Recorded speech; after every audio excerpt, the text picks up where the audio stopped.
欢迎来到明星新闻中国渠道，点击订阅频道，不要错过当天最热门的新闻。赵丽颖驼色造型惊艳亮相，轻奢气质尽显，全是品牌代言人高定风范。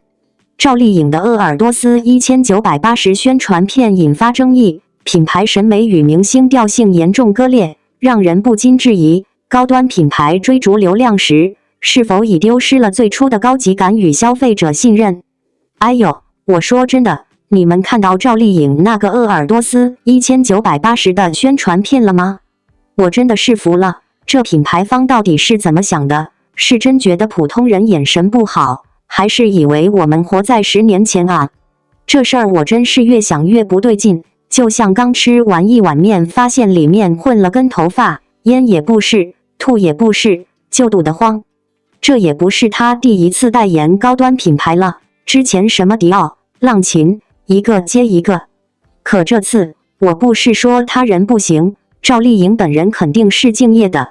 但你看看那衣服，那个色调，那个构图，说句不好听的，整个宣传片都透着一股子努力营造高级感，但又没完全营造的尴尬。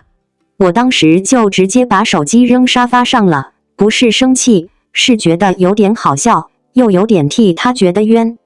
这难道就是传说中的高端品牌滤镜失灵？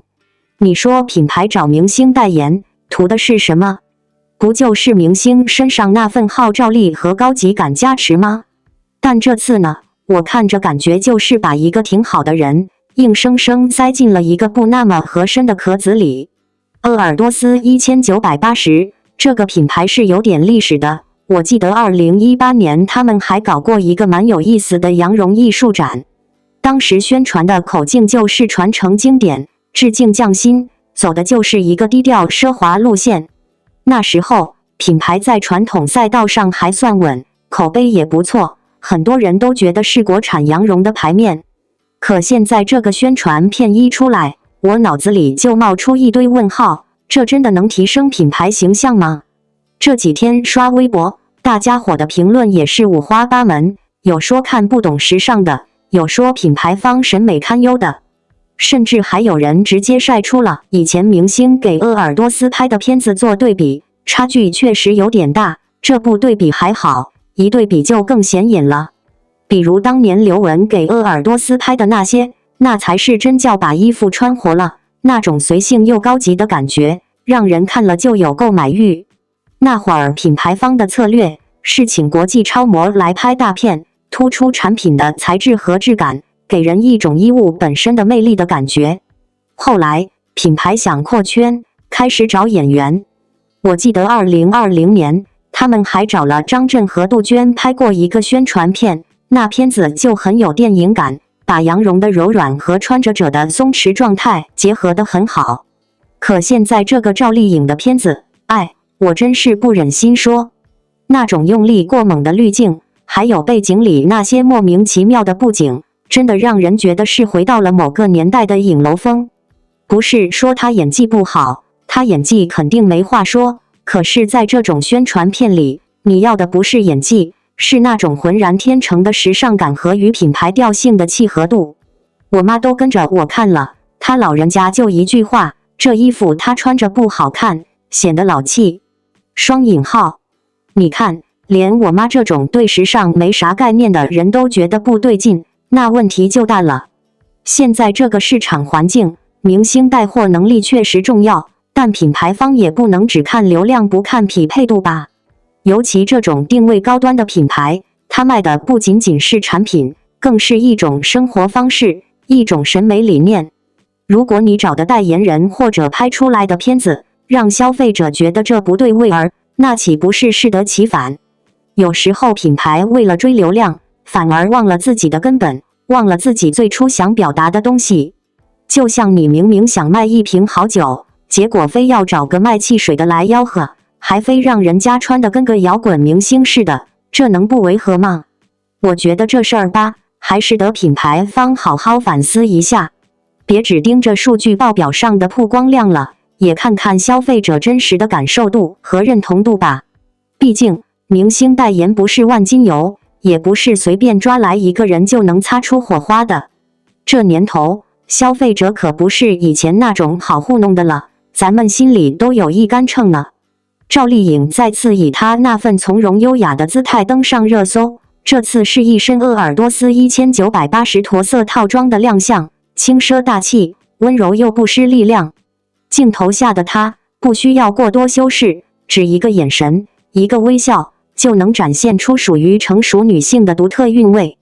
驼色是秋冬的高级色，它没有艳丽的张扬，却有着低调的光泽。正如赵丽颖本人，温柔中带有坚定，平静中蕴含力量。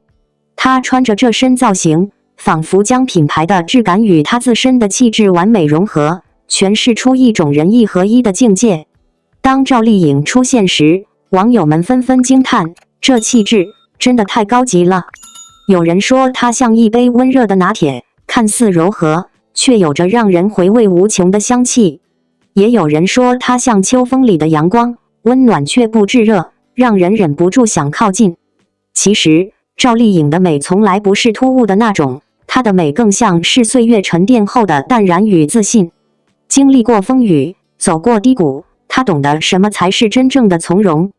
如今的她，穿上这样一身驼色装扮，不仅仅是展示时尚的品味，更是传递出一种生活态度，不必喧嚣，也能闪光。回顾赵丽颖这些年的时尚之路，从早期的甜美清新，到如今的高级知性，她的每一次转变都带着明确的方向和稳步的成长。她不盲目追逐潮流，而是找到最契合自己的风格。这一次的鄂尔多斯1980造型，也恰好印证了她的时尚哲学：真正的美来自于自洽。驼色考验的是气质与底蕴，不是每个人都能穿出高级感，而赵丽颖却轻而易举地做到了。她的每一个细节、发型、妆容、神情，都在告诉我们，成熟的魅力是一种无声的力量。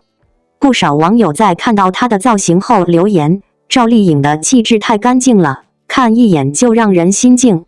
这样的评价，其实不仅仅是对她外表的赞美，更是对她内在能量的感受。她的干净，源于她多年来的沉淀与自律。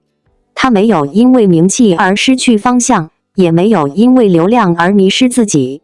无论是在角色选择还是生活态度上，赵丽颖始终坚持自己的步调，一步一个脚印地走出属于她的路。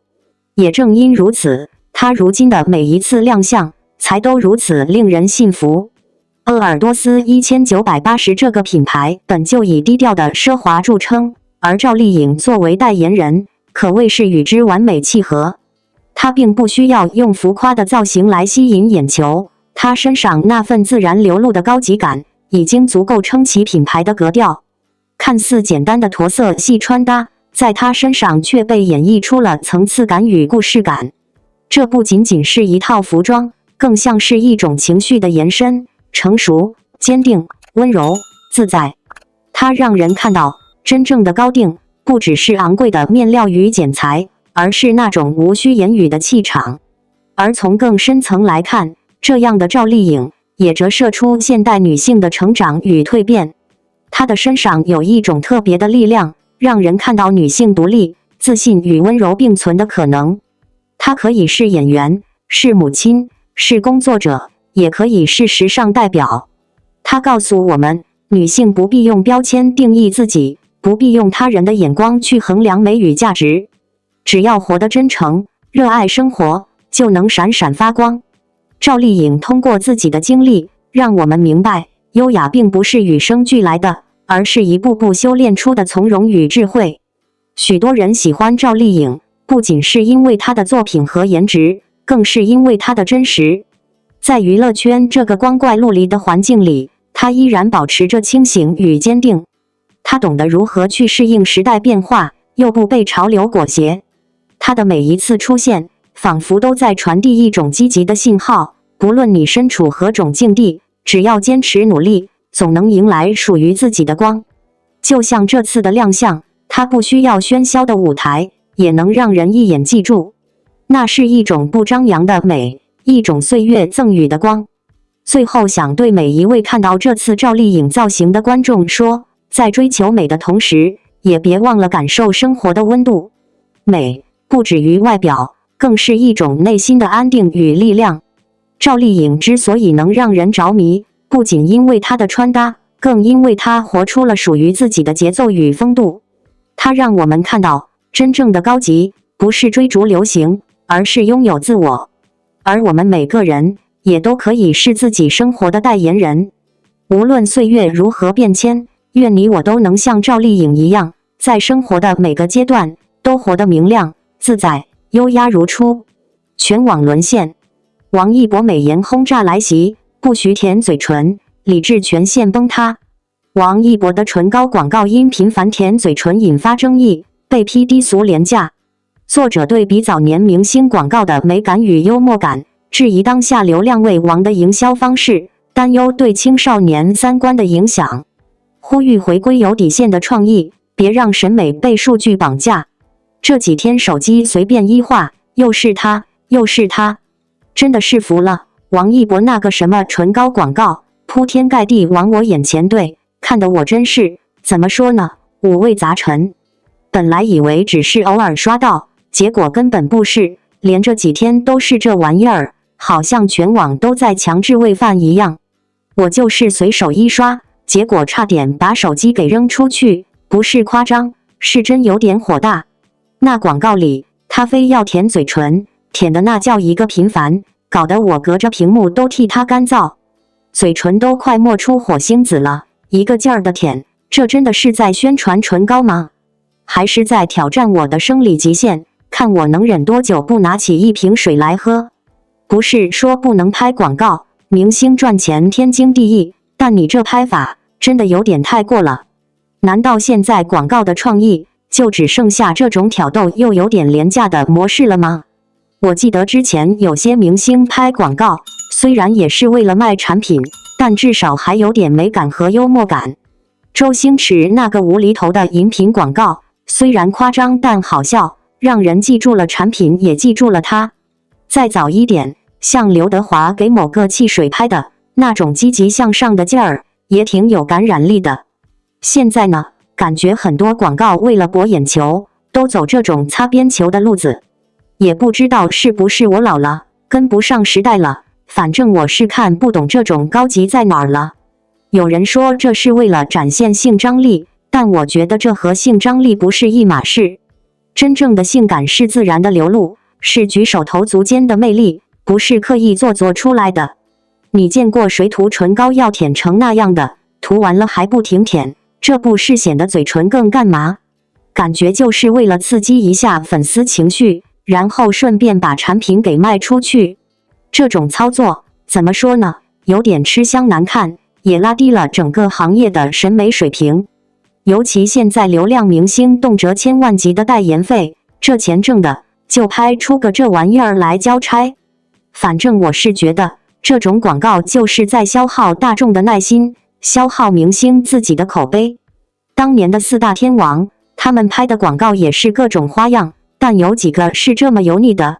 他们能红那么久，除了作品，人格魅力也是很重要的一块。你现在看这广告，除了舔嘴唇，还能记住什么？我不是针对王一博这个人，他跳舞、唱歌、演戏，肯定有他的过人之处。只是这个广告的创意，真的让我有点生理不适，甚至想给广告方打个投诉电话。就像前几年，某些女明星拍内衣广告，也是把妹字写在脸上，当时就惹了不小的争议。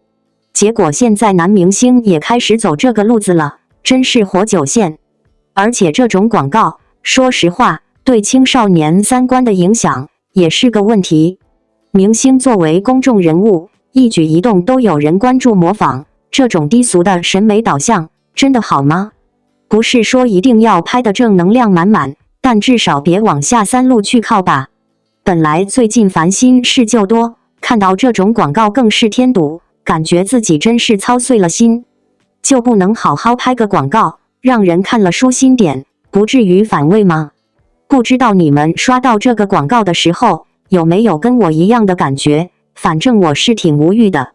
现在打开手机，真是一点清静都没有了，到处都是这种东西。难道流量为王，真的就可以为所欲为，连最基本的审美底线都不要了。真的，我就是想安安静静刷个手机，为什么每次都得被这种东西给惊喜到？就不能好好地拍一个让人记住产品本身特点的广告吗？这种营销方式，短期内可能数据很好看，但长期来看，对品牌、对明星都不是什么好事。哎，真是气得我手机都快拿不稳了。难道以后我们真就只能看这些挑战底线的广告，然后默默忍受吗？这2天的网络似乎被一个名字彻底占领，王一博。无论是微博热搜、朋友圈刷屏，还是短视频平台的推荐页面，到处都充斥着他最新的照片、视频和片段。那份美颜轰炸不仅仅是外貌的冲击，更是一种独特的气场，让人不自觉屏息凝视。那双眼睛里藏着故事，那抹微笑带着温度，而那种从容淡定的气质，让人一眼沦陷，再难自拔。有人调侃说，王一博出现在屏幕上时，请大家理智一点，不许舔嘴唇。可现实是，理智早已崩塌。王一博的美，从来不仅仅停留在外在的皮箱之上，那是一种由内而外散发的自信与坚毅，是经历时间打磨后的沉淀与成长。过去的几年里，他经历了无数角色的蜕变，从舞台上光芒四射的少年，到荧幕中收放自如的演员。从热血的赛车手到稳重的品牌代言人，从热衷极限运动的阳光青年到被赞誉为努力与天赋并存的代表人物。正因为他一路走来都用实力和努力证明自己，所以如今当他以更成熟、更笃定的姿态出现时，那份魅力就显得格外致命。当网友说理智全线崩塌，其实更多的是一种情感的共鸣。王一博的每一次出现，似乎都能精准击中观众的心。他不是靠喧嚣博眼球，而是靠一种极度自律、真实自然的能量吸引关注。他可以在镜头前冷峻克制，也能在笑容中融化冰雪。那种不经意间的眼神、随意抿唇的动作，都让人感到这并非刻意营造的魅力，而是他骨子里的气质。正因如此，美颜轰炸这个词在他身上并不只是视觉盛宴，更像是一场让人无法防备的心动袭击。从粉丝角度来看，这样的王一博既熟悉又新鲜。熟悉的是那份依旧低调、专注、不张扬的性格；新鲜的是他在每一次出现中都能带来新的惊喜。无论是时尚大片里的冷峻光影，还是活动现场的随性微笑，他的每一个画面都能轻易成为社交平台的热门话题。有人说，王一博出场3秒，镜头下就能构成一幅画。的确，那份美感不仅仅来自五官，而是来自他精准掌握镜头的能力与长期锤炼的舞台感。在当下这个信息爆炸、审美疲劳的时代，能够让大众一次又一次为之沦陷的人并不多。王一博能做到，是因为他不仅有颜值，更有内涵。他从不让外貌成为唯一标签，而是用作品、行动和态度证明自己。正因如此，当美颜轰炸成为热议焦点时，更多人会在惊叹之后意识到，这背后是长期的努力与自我管理。一个真正懂得自律与沉淀的人，才有资格被称为致命吸引力的化身。讨论到这里，我们不妨换个角度去看待这场全网沦陷。它不仅是一次审美的共鸣，更是一种时代现象的映照。在这个瞬息万变的娱乐圈里，很多人追求短暂的曝光与话题热度，但王一博的路线却始终稳健、清晰。他不炒作，不喧嚣，用作品说话，用行动积累。这种稳重的姿态反而成就了他的持久魅力。美貌或许是第一眼的吸引，但长久的心动，靠的却是人格魅力与职业态度的支撑。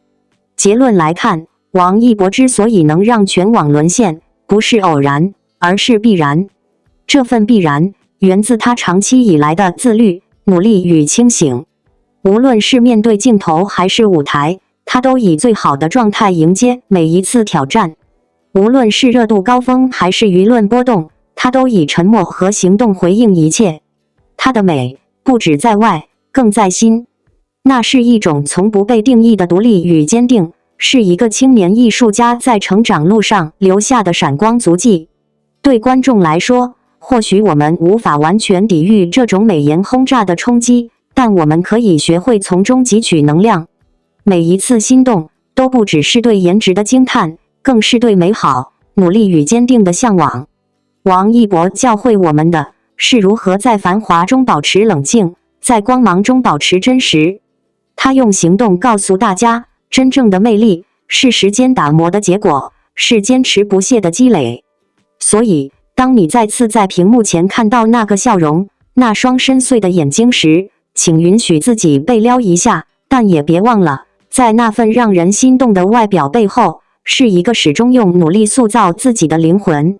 让我们继续期待王一博未来更多的惊喜与闪光时刻，也让这种从容、坚定与自信成为我们生活中的一种力量。因为真正的全网沦陷，不仅是对他的赞叹，更是对美好事物永恒追求的共鸣。感谢您观看视频。如果您觉得本时事通讯有用，请不要忘记点赞、评论和订阅。祝您生活愉快，充满活力。再见。